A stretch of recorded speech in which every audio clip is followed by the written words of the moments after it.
Hey guys, welcome to study IQ. Now recently जो clashes हुई हैं इंडियन सोल्जर्स और चाइनीज सोल्जर्स की गलवान वैली में, उसके बाद इंडियन साइड में महसूस किया गया है कि अगर हमारे सोल्जर्स के पास सर्वेलेंस करने के लिए, निगरानी करने के लिए एक बेहतर सिस्टम हो, बेहतर इक्विपमेंट हो जो बहुत ही जल्दी से हम डिप्लॉय कर पाएँ, तो उससे सोल्जर्स को इन द फ्यूचर काफ़ी हेल्प मिलेगी। और जिस तरीके से हमारे 20 सैनिक वीरगति को प्राप्त हो गए, हो सकता है कि ऐसे इवेंट्स इन फ्यूचर हम अवॉइड कर पाएं, क्योंकि ये बात अब साफ हो चुकी है कि चाइना बहुत ही हॉस्टाइल है टुवर्ड्स इंडिया।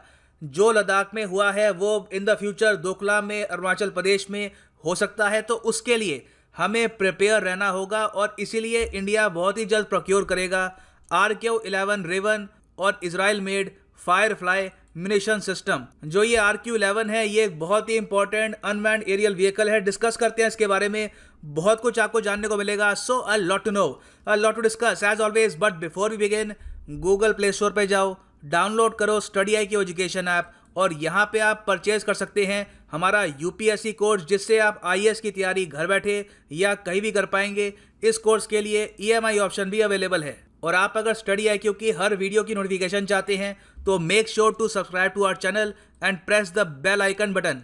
अब यहाँ पर आप देखोगे एक अमेरिकन सोल्जर है, ये रेवन अनमैन्ड एरियल व्हीकल को लॉन्च कर रहा है इराक में। नाउ अनमैन्ड एरियल व्हीकल बहुत टाइप के होते हैं, इंडिया के पास भी है, रुस्तम के नाम से है। और अब दुनिया भर में आप अगर देखोगे तो इजराइल, रशिया, वेरियस कंट्रीज ने अनमैन्ड एरियल व्हीकल्स बनाए हैं।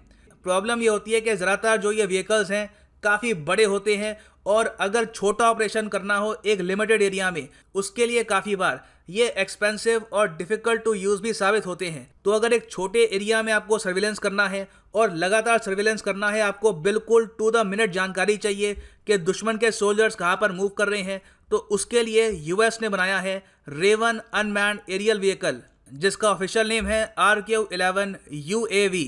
इंडिया इसके 200 पीसेस प्रोक्योर करेगा in the near future, most probably 200 के आसपास होंगे। और इस एरियल व्हीकल की खासियत यह है कि ये 10 किलोमीटर तक फ्लाई कर सकता है at an altitude of 500 feet, और इसकी जो मैक्सिमम स्पीड है ये 95 किलोमीटर तक हो सकती है। तो इट इज़ क्वाइट यूजफुल। अगर मान लीजिए in the future Pangong lake के आसपास अगर हमको फिर से सर्विलेंस करना है, या इवन मान लो एक ऐसा सिनेरियो है जो रिसेंटली हुआ था कि हमारे कमांडर को चाइनीज साइड की तरफ जाना है और उनसे कुछ बातचीत करनी है, तो ये बात इंश्योर करने के लिए कि चाइना ने अपने बहुत सारे सोल्जर्स वहां पर डिप्लॉय तो नहीं किए, हम यूज कर सकते हैं RQ-11 को और उससे हमको टू द मिनट जानकारी मिलेगी कि चाइना के सोल्जर्स कहां पर पोजीशनड हैं। कॉस्ट की अगर हम बात करें तो पर सिस्टम इसकी कॉस्ट बहुत कम है, $173,000। तो इसके आप अगर 200 पीस भी खरीदते हो तो कुछ मिलियंस में ये जो सारी डील है ये हो जाएगी। It will not be very expensive. और सबसे बड़ी बात यह है कि RQ-11 बैटल टेस्टेड है, इसको इराक, अफगानिस्तान में एक्सटेंसिवली यूज़ किया गया है। कई अमेरिकन सोल्जर्स की इसने जान बचाई है, कई मिशंस को आसान बनाया है। और फिर बाद में इसको वेरियस और कंट्रीज जैसे कि Australia, Estonia, Italy, Denmark, Spain, चेक रिपब्लिक, वेरियस कंट्रीज ने इसको प्रोक्योर किया है।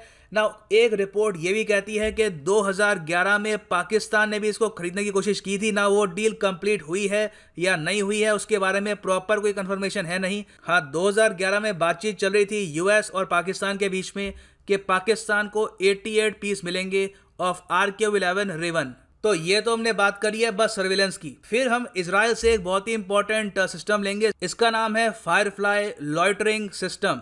ये बहुत ही इंपॉर्टेंट है। इससे पहले आपको याद होगा इजराइल से हमने कुछ और वेपन्स भी प्रोक्योर किए हैं, for example spike Mark 3 anti tank guided missile, यहाँ पे आप देख पाएंगे। तो इजराइल से हम काफी वेपन्स खरीद रहे हैं during this whole standoff with China. तो जो फायरफ्लाई लॉइटरिंग सिस्टम है ये बहुत ही यूनिक है। ये देखो, ये ऐसा दिखता है, ठीक है। इसे एक सोल्जर बहुत ही आसानी से लॉन्च कर सकता है और ये कुछ ऊंचाई पर जाकर कैमरे से सोल्जर को प्रॉपर इंफॉर्मेशन प्रोवाइड करेगा कि आसपास उसके कितने एनिमीज हैं, कितने सोल्जर्स हैं, और अगर कोई एनिमी दिखता है तो उसको भी ये अटैक भी कर सकता है। अब प्रॉब्लम यहाँ पर यह है कि सिंस ये हाई स्पीड पे मूव नहीं करेगा तो किसी व्हीकल को चेस करने में इसको प्रॉब्लम आएगी, मगर अगर एक स्टैंडिंग टारगेट है तो उसको ये अटैक भी कर सकता है। तो ये मैं कहूँगा एक बहुत ही इंपॉर्टेंट प्रोक्योरमेंट है। ये मोस्ट प्रॉब्ली हम तब इस्तेमाल करेंगे अगर चाइनीज साइड से अग्रेशन ज़्यादा होता है, वहाँ से अगर गोली चलती है तो इंडियन साइड से हम लोग फ्लाई करना स्टार्ट कर देंगे फायरफ्लाई लॉइटरिंग म्यूनिशन को। और ये आप देख पाएंगे इस तरीके से काम करेगा। आप नोटिस कर रहे होंगे कि इजरायली आर्मी डेमोन्स्ट्रेट कर रही है कि किस तरीके से इसको ये यूज़ करते हैं। आज के समय इजराइल की आर्मी इसको यूज़ कर रही है और कुछ और कंट्रीज़ भी इसको लेकर काफ़ी इंटरेस्टेड हैं। इसकी अगर हम रेंज की बात करें तो 1000 मीटर तक की इसकी रेंज है इन ओपन और अर्बन एरिया में 500 मीटर्स। इसको हम ड्रोन इसलिए नहीं कहेंगे क्योंकि बहुत ही छोटी रेंज है इसकी और एक लिमिटेड दायरे में इसका काफ़ी क्रिटिकल रोल हो सकता है, स्पेशली एक ऐसी टेरेन में जहाँ पर बहुत सारे माउंटेन्स हैं और ये पता कर पाना काफ़ी मुश्किल होता है कि आपका जो एनिमी है ये कहाँ पर है। और इन दोनों वेपन्स की प्रोक्योरमेंट काफ़ी इंपॉर्टेंट है क्योंकि हमारे जो एक्सटर्नल अफेयर्स मिनिस्टर हैं एस जयशंकर साहब, इन्होंने ये कहा है कि लद्दाख में जो डी एस्केलेशन हो रही है, मतलब कि सोल्जर्स धीरे धीरे वापस हट रहे हैं, ये अभी भी एक वर्क इन प्रोग्रेस है। ऐसा नहीं है कि लद्दाख बिल्कुल कूल डाउन हो चुका है। इन द फ्यूचर आपको कोई कॉन्फ्लिक्ट वहाँ पर दिखेगी नहीं।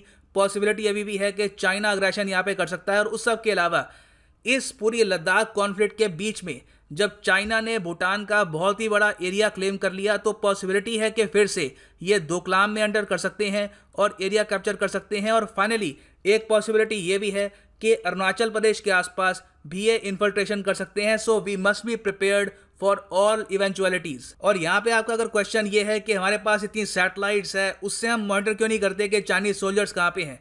देखो, सैटेलाइट से ठीक है आपको इमेज मिल जाएगी, काफ़ी कुछ आप पता कर सकते हो, मगर बिल्कुल माइक्रो लेवल पर कुछ घंटे में अगर सोल्जर्स मूव कर रहे हैं, 100-200 सोल्जर्स इंडिया की तरफ आ रहे हैं या फिर मोबिलाइज कर रहे हैं, इसके बारे में आपको जानकारी चाहिए तो सैटेलाइट वहाँ पे आपकी ज़्यादा हेल्प नहीं कर सकती। उसके लिए मोस्ट प्रॉब्ली आपको इस टाइप के अनमैन्ड एरियल व्हीकल चाहिए होंगे। So right now this is the end of this video. So thanks for listening and as always, God bless you all.